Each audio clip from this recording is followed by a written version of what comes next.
कोई एक मुसलमान ऐसा है जो अकेले में छुपकर पानी पी लेता हो? कोई एक फ्रूट खा लेता हो? कोई नहीं देख रहा ना, चलो कोई बात नहीं। वजह, व्हाट इज द रीजन? यहां तक कि हम जब वुजू कर रहे होते हैं, हम उस वक्त भी एहतियात कर रहे होते हैं कि कुल्ली जोर से ना हो जाए, कहीं खलक के नीचे पानी ना चला जाए। नाक में पानी चढ़ाते वक्त भी एहतियात करते हैं कि नाक की हड्डी से ऊपर चला गया तो रोजा टूट जाएगा। ये क्यों? हालांकि वुजू खाने पे किसी को भी नहीं पता चलेगा, मैं एक दो चुल्लू पानी पी लूं, लेकिन हम सब का ख्याल क्या है? अल्लाह देख रहा है। यही है ना दिल में कि कोई नहीं देख रहा मगर रब देख रहा है। अब जरा गौर करो मेरे प्यारे इस्लामी भाइयों, रमजान सारी दुनिया के मुसलमानों का लेवल ऑफ ईमान उधर ले जाता है कि तुम अकेले में खाना नहीं खा रहे क्योंकि अल्लाह देख रहा है। तो अब सवाल यह है कि जब अल्लाह रमजान में देख रहा है तो क्या रमजान के बाद नहीं देख रहा? हलाल खाने से रुक गए क्योंकि इफ्तार का वक्त नहीं हुआ, मगर बंदा फिर हराम देखने से क्यों नहीं रुकता कि अल्लाह देख रहा है? अकेले में गुनाह करते वक्त ये ख्याल क्यों नहीं आता कि रब देख रहा है? एक्चुअली रमजान हमारी पूरी प्रैक्टिस करवा रहा है कि देखो, जब पूरे रमजान तुम ये ख्याल दिल में बिठाए रखते हो कि अकेले में खाना नहीं है, पीना नहीं है, रब देख रहा है, तो फिर रमजान में भी और रमजान के बाद भी हराम कमाते वक्त भी सोचो ना अल्लाह देख रहा है, हराम बोलते वक्त भी सोचो अल्लाह देख रहा है, हराम सुनते वक्त भी सोचो अल्लाह देख रहा है। तो इंशाअल्लाह अगर ये प्रैक्टिस बन गई कि अल्लाह देख रहा है तो फिर गुनाह करने की आदत छूट सकती है। अल्लाह मुझे भी और आपको भी ये ख्याल ऐसा अता कर दे कि जब भी बुराई की तरफ जाने को जी चाहे, दिल से सदा आए कि अल्लाह देख रहा है। बिल्कुल इसी तरह मेरे प्यारे इस्लामी भाइयों, रमजान में जो हम रोजा रखते हैं और चीजों की जजा बयान हुई है कि भाई इसके बदले जन्नत का घर मिलेगा, जन्नत के दरख्त मिलेंगे, जन्नती खाने मिलेंगे। अब आओ रोजे की एक और फजीलत सुनो। मेरा कोई भाई, मेरी कोई बहन और रोजा कभी कजा ना करे, रोजा कजा करने का ख्याल भी आए तो दिल में ये ना लाए। लोग कहते हैं यार काम काज बहुत होता है, नौकरी मुझे करनी होती है। देखो, काम कम कर देना, कारोबार कम कर देना, थोड़े पैसे कम कमा लेना, मगर रोजा मत छोड़ना। क्योंकि अब जो मैं फजीलत बताने जा रहा हूं ना, मैंने अब तक किसी और अमल की ये फजीलत नहीं पढ़ी है। कि नबी ये पाक अलैहिस्सलातु वस्सलाम फरमाते हैं कि अल्लाह फरमाता है, यानी ये हदीसे कुदसी भी है, अल्लाह फरमाता है फ़इन्नहु ली व अना अजज़ी बिही। अल्लाह फरमाता है रोजा मेरे लिए है और उसकी जजा मैं खुद दूंगा। बाकी चीजों की जजा रब फरिश्तों के जरिए अता फरमाता है, मगर रोजादार के लिए रब ने फरमाया उसकी जजा मैं खुद अता फरमाऊंगा। बल्कि उलमा इसको एक और अंदाज से भी पढ़ते हैं, अना उज्जा बिही। इसके माना ये हो गए कि रोजा मेरे लिए है और इसकी जजा मैं खुद हूं, यानी रब फरमा रहा मैं उसका हो जाता हूं। तो ऐ रोजादारों, जिसका रब हो जाए तो उसके काम क्यों ना बन जाएं, उसकी मुश्किलें आसान क्यों ना हो जाएं। और एक और मैं शरीयत की लॉजिक बता देता हूं। बहुत सारे कामों में नौजवान कहते हैं कि जनाब इधर जो है बहुत दिल चाहता है कि बड़े बड़े मेरे घर हों, बड़ी बड़ी गाड़ियां हों, चाहे उसके लिए हराम कमाना पड़े। देखो, हराम कमाकर अच्छे घरों के लिए पैसे हराम मत कमाना, इधर छोटे घर में सब्र कर लो, अल्लाह ने तुम्हारे लिए जन्नती घर तैयार कर रखे हैं। कुछ लोग इधर शराब पीते हैं, अल्लाह को नाराज करते हैं, देखो इधर शराब ना पीना, सब्र कर लो, अल्लाह ने जन्नतियों के लिए जन्नती शराब तैयार कर रखी है। मर्दों को जेवर पहनने से मना किया कि देखो यहां जेवर मत पहनना, सोना चांदी मर्द को पहनना अलाउ नहीं है, मगर जन्नत में मर्दों को सोने के जेवरात अता किए जाएंगे। इधर हराम औरतों की तरफ, नाजायज औरतों के पास जाना, जो हराम है उनके करीब मत जाना। जी तो चाहता है, शैतान तो बुलाता है, मगर हराम कारी से बच जाओ। अल्लाह ने जन्नत में जन्नतियों के लिए हूरें तैयार कर रखी हैं। अगर आप इस लॉजिक से देखें ना, जिस चीज से शरीयत ने हमें यहां रोका है, जिसका दिल भी चाहता है, शरीयत ने यहां समझा दिया कुछ साल रुक जाओ, जन्नत ना खत्म होने वाली है। अल्लाह ने ऑल्टरनेट शानदार वहां तैयार कर रखा है। यहां बड़े घर देखकर अपने घर पे मायूस ना हो जाओ, सब्र की जिंदगी गुजारो। अल्लाह ने बड़े बड़े महल जन्नतियों के लिए तैयार किए हैं। तुम्हारे पास अगर यहां गाड़ी नहीं है, मायूस ना होना, हराम की तरफ मत जाना। जन्नतियों के लिए अल्लाह ने जन्नती सवारियां तैयार की हैं। यहां अगर महंगे और अच्छे खाने नहीं खा सकते, पैसे थोड़े हैं, हराम की तरफ मत जाना, सब्र कर लेना। अल्लाह ने जन्नतियों के लिए जन्नती दस्तरखान लगाए हुए हैं, जन्नती मशरूब मौजूद हैं। अरे इंसान जो तमन्ना करेगा, अल्लाह उस किस्म का खाना उसके सामने अता फरमा देगा। तो जब वो नेमतें मौजूद हैं तो कुछ सब्र के साथ, कुछ कनात के साथ, अल्लाह की रिजा के साथ और हलाल रोजी के साथ जिंदगी गुजार लें। इंशाअल्लाह दुनिया भी बेहतर होगी और आखिरत भी बेहतर हो जाएगी। अब मैं चाहूंगा कि बयान में कुछ रोजे के अहम मसाइल भी हम सुन लें। बाज़ औक़ात कुछ रोज़ादारों को कन्फ्यूजन होती है। सबसे पहले तो ये समझ लें कि इफ्तार और सहरी का टाइम जो भी आखिरी टाइम है, जो कराची में है या बाहर मुझे सुन रहे हैं, हमेशा याद रखें अजान का इंतजार नहीं करना है। अजान नमाज के लिए होती है, सहरी बंद करने के लिए नहीं होती है। ठीक है ना। हो सकता है मौज़िन साहब 5 मिनट लेट हो जाए, कभी उनकी जनाब, अच्छा कुछ लोग कहते हैं अजान होगी तो रोजा बंद करेंगे, और अगर आपके इलाके में लाइट ही चली गई और माइक ही बंद हो गया मस्जिद का, फिर क्या करेंगे? रोजा बंद नहीं करेंगे। तो अजान जो है वो रोजा बंद करने के लिए, इफ्तार के लिए नहीं होती, वो नमाज के लिए होती है। रोजे का ताल्लुक टाइमिंग से है। वक्त सहर यानी फजर का वक्त शुरू हुआ, जैसे ही शुरू हुआ अब आप खा पी नहीं सकते। 1 सेकंड भी आपने ज्यादा खा लिया तो अब पूरा दिन आप बेशक भूखे रहें, रोजा नहीं होगा, आपका रोजा शुरू ही नहीं हुआ। तो बेस्ट तरीका क्या है? अपनी घड़ी का टाइम सेट रखें। अब तो मोबाइल फोन आ गए, जो इंटरनेट वाले मोबाइल होते हैं उसमें भी मोबाइल टाइम बड़ा परफेक्ट पता चल रहा होता है। 5 मिनट पहले, कोई लाजिम थोड़ी है कि आखिरी मिनट तक खाना पीना है, 5 मिनट पहले आप खाना पीना बंद कर दें। टूथपेस्ट वगैरह करना है तो भी कर लें, और अपने तमाम मामलात से फारिग हो जाए, दुरूद पाक पढ़े, ताकि आप फर्ज रोजा है ना, अगले 15 घंटे भूखा रहने के लिए तैयार है, तो 5 मिनट ज्यादा भूखा रह जाए ना भाई, 5 मिनट 10 मिनट पहले फारिग हो जाए सहरी से।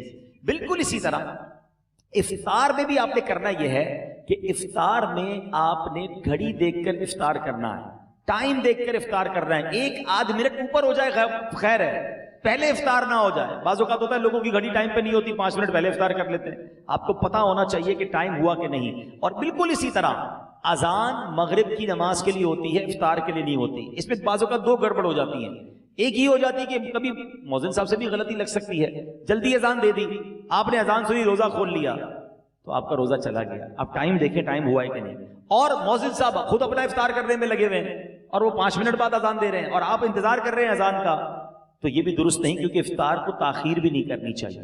तो पहली बात तो ये समझ लें कि टाइम टेबल के साथ रोजा है। यहाँ एक और खूबसूरत बात कहूं कि लोग आजकल बड़ी मिसालें देते हैं दूसरे मुल्कों वालों की, गैर मुस्लिमों की, यार वहां बड़ी टाइम मैनेजमेंट है जनाब, बड़ा टाइम से मामला चलते हैं, उनके जहाज भी टाइम पे, उनकी ट्रेनें भी टाइम पे, लोग आते भी वक्त पर हैं। मुझे बताओ पूरी दुनिया में एक मजहब बता दो कि जो इतना टाइम मैनेजमेंट का दर्स देता हो। अरे हमारी तो सारी इबादतें टाइम के साथ हैं।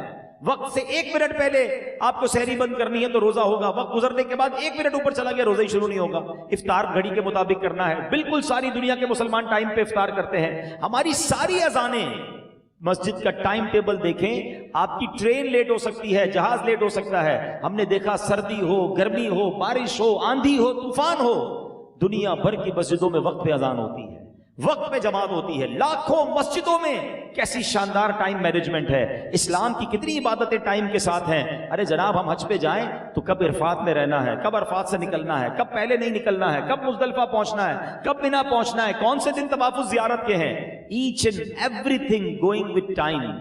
इस्लाम जितना टाइम मैनेजमेंट सिखाता है ना, इतना दुनिया का कोई मजहब नहीं सिखाता। हाँ ये जरूर कह सकते हैं कि टाइम मैनेजमेंट इस्लाम में जरूर है, मुसलमान उससे सीखते नहीं हैं। तो हमें दूसरों की मिसालें देने की क्या जरूरत है, हमारा दीन हमें शानदार टाइम मैनेजमेंट सिखाता है।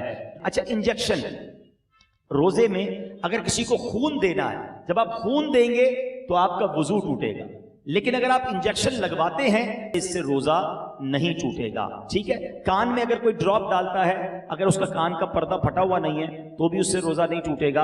हाँ, आंख में अगर कोई ड्रॉप डालता है तो उससे उलमा फरमाते हैं रोजा टूट जाएगा। तो हमें रोजे के बारे में ये मालूमात भी होनी चाहिए। बाज़ औक़ात लोग जो है एहतियात नहीं करते और वो एहतियात न करने की वजह से उनका रोजा टूट जाता है। जब ये फर्ज है तो इसके अहकाम सीखना भी जरूरी है, इसकी एहतियातें सीखना भी जरूरी है। तो बहरहाल मेरे प्यारे इस्लामी भाइयों, इफ्तार के वक्त एक और काम करने वाला है जो नॉर्मली हमारे यहाँ नहीं होता, क्योंकि रोजाना इफ्तार के वक्त 10 लाख गुनाहगार जहन्नम से आजाद किए जाते हैं। रोजाना, ये इतना मुबारक महीना है, इसमें रोजाना इफ्तार के वक्त 10 लाख गुनाहगार आजाद जहन्नम से किए जाते हैं। और जब जुमेरात की रात आती है और जुमे का दिन आता है तो फरमाया हर लम्हे 10-10 लाख गुनाहगार जहन्नम से आजाद किए जाते हैं। अब आप सोचें कि इफ्तार के वक्त हमारी क्या कैफियत होनी चाहिए। हमारे घरों में तो एक हंगामा मचा होता है, शरबत किधर है, तो पकोड़े किधर है, तो फला चीज नहीं आई। इन आइटमों के चक्कर में पड़ने की बजाय इफ्तार के वक्त काश हाथ उठे हों, आंसू बह रहे हों और ये इल्तिजाएं हों कि मौला आज भी 10 लाख बख्शे जाएंगे, आज बख्शे जाने वालों में हमारा नाम लिख दे। तो जब इस कैफियत के साथ आप इफ्तार किया करेंगे तो इंशाअल्लाह कभी ना कभी तो हमारा भी नंबर आ जाएगा। तो आज भी मदनी चैनल पर आप देखें कि इफ्तार के वक्त क्या मंजर होता है, आंसू होते हैं, दुआएं होती हैं, इल्तिजाएं होती हैं। मैं तो दुनिया भर के व्यूवर्स से कहूंगा कि जब भी इफ्तार का वक्त आए आप मदनी चैनल के साथ अपने घर वालों के साथ अमीर अहले सुन्नत की उन अजीम दुआओं में शामिल हो जाएं। ना जाने किसकी आमीन के सदके हमारा भी बेड़ा पार हो जाए। तो हमें इफ्तार का वक्त जो है ये बड़ा मुबारक वक्त है, ये दुआओं की कबूलियत का वक्त है। फिर रमजान की रातें, रमजान की रातें कितनी मुबारक है आपको पता है। सारा साल में और आप अल्लाह से दुआ करते हैं ना, या अल्लाह मेरी पुकार सुन ले, मेरी तौबा कबूल कर ले, मेरी मगफिरत फरमा दे, मेरा फला काम फरमा दे, हैं हम अल्लाह से दुआ कर रहे हैं। आपको पता है रमजान की रातों में क्या होता है, रहमत के फरिश्ते ये आवाज लगाते हैं, है कोई मांगने वाला कि उसकी तौबा कबूल की जाए, है कोई तौबा करने वाला कि उसकी तौबा कबूल की जाए, है कोई सवाली कि उसका सवाल पूरा किया जाए। यानी रमजान में उधर से ऑफर है कि मांग लो मैं दे रहा हूं, मगफिरत चाहिए तो मैं मगफिरत दे रहा हूं, तौबा करनी तो मैं तौबा कबूल कर रहा हूं। मगर आप देखें कि आज हमारी रातें कहां खर्च हो रही हैं। बहुत बड़ी तादाद में लोग खाने पीने, घूमने फिरने, क्रिकेट मैचेस, पता नहीं क्या क्या कर रहे हैं रमजान में। अरे अल्लाह के बंदो, ये रातें इबादत की हैं, ये रातें दुआएं की हैं, ये मांगने की सारी जिंदगी पड़ी है खाने पीने की। तो खुदारा रमजान की रातों को जाया ना करें। और अब मैं आखिरी बात अपने बयान की कर लूं, जो मैं समझता हूं मेरे बयान की सबसे अहम बात है। वो क्या है, ये अब तक तो मैंने रमजान में इबादत नेकियां करने के बारे में बात की ना, ये तो चले थोड़ी बहुत लोग कर ही रहे हैं या करते हैं, मगर रमजान में गुनाह नहीं करना है, इसकी तरफ तवज्जो कम लोगों की है। क्यों? देखिए रमजान में गुनाह की पकड़ भी ज्यादा है, रमजान में गुनाह का अजाब भी ज्यादा है, मार भी ज्यादा पड़ेगी। क्यों भाई, मस्जिद के बाहर कोई गुनाह करे गुनाह है, लेकिन कोई मस्जिद के अंदर आकर गुनाह करे तो बड़ा शदीद गुनाह है। कोई अल्लाह का घर में जाकर गुनाह करेगा तो अल्लाह की गजब को दावत देगा ना। मक्के शरीफ में जाकर कोई एक नेकी करे, हुदूद हरम में तो एक नेकी 1 लाख नेकी के बराबर, मगर वहां कोई गुनाह करे तो 1 लाख गुनाह के बराबर। इसकी वजह क्या है? इतने मुकद्दस जगह पर आए हो जहां सारी दुनिया इबादत कर रही है, तुम इधर भी गुनाह कर रहे हो। बिल्कुल इसी तरह रमजान बड़ा मुकद्दस महीना है, जो रमजान में गुनाह करेगा, हदीस में यह मजमून मिलता है कि जो एक गुनाह रमजान में करे उसके 1 साल के आमाल बर्बाद कर दिए जाएंगे। हमारे हाथ में मोबाइल होता है, मोबाइल खोला, पता नहीं क्या देख रहे हैं, क्या सुन रहे हैं। खुदारा अपनी जबान पर, अपनी आंखों पर, अपने कानों पर हमें काबू रखना है। ये सिर्फ खाने पीने से रुकने का नाम रोजा नहीं है। आंखों का रोजा यह बंदा हराम ना देखे, जबान का रोजा यह बंदा हराम ना बोले, पेट का रोजा यह बंदा हराम ना खाए। इधर जनाब भूखे प्यासे तो हैं, बाकी सारे गुनाह हो रहे हैं। अहादीस में मजमून भी मिलता है कि वो शख्स जो भूखा प्यासा रहे मगर गुनाहों से ना बचे, ऐसे बंदे के भूखा प्यासा रहने की अल्लाह को कोई जरूरत नहीं है। तो कुछ लोग रमजान में फिल्में देखते हैं, ड्रामे देखते हैं, तो टाइम पास कर रहा हूं यार, मोबाइल पे गेमें खेल रहे हैं। फजूल काम ना करें ना, ये पता नहीं अगला रमजान हमें मिले ना मिले। तिलावत करें, जिक्र व अस्कार करें, इबादत करें, और इस रमजान में मैंने और आपने मगफिरत हासिल करनी है, ये बात याद रखिएगा। मेरे आका अलैहिस्सलाम ने जिब्रील अमीन की एक दुआ पर आमीन इरशाद फरमाई। साहबा ने पूछा, हुजूर आपने कौन सी दुआ पर आमीन फरमाई? तो नबी पाक ने फरमाया कि मुझे जिब्रील अमीन ने ये दुआ की कि ए अल्लाह, जो रमजान को पाए और अपनी मगफिरत ना करवा सके वो हलाको बर्बाद हो जाए। अब जरा सोचे मेरे प्यारे इस्लामी भाई, दुआ कौन कर रहा है? फरिश्तों का सरदार। और आमीन कौन कह रहे हैं? नबियों के सरदार। तो दुआ तो कबूल ही कबूल है ना। अब रमजान में जिसकी मगफिरत ना हुई ना, वो बर्बाद हो जाए। तो रोते रहिए, इल्तिजाएं करते रहिए, अल्लाह से माफी मांगते रहिए, तिलावत करते रहिए। पता नहीं अगली बार रमजान नसीब हो कि ना हो। जिनको अल्लाह ने नवाजा है, गरीबों की मदद कीजिए, सहर व इफ्तार में खर्च कीजिए, अपनी ज़कात पूरी दीजिए और अल्लाह की राह में और खर्च कीजिए, ताकि गरीब मुसलमानों का भी भला हो जाए। अल्लाह करीम से मैं दुआ करता हूँ कि रब्बे करीम हम सबको माह रमज़ान की बरकत अता फरमाए, रोज़े उसकी रूह के मुताबिक रखने की तौफीक अता फरमाए। अब तक जितने रोज़े रखे अल्लाह उसको अपने दरबार में कबूल फरमाए, और आगे भी हमें पाबंदी से पूरे रोज़े रखना, सेहत व आफियत के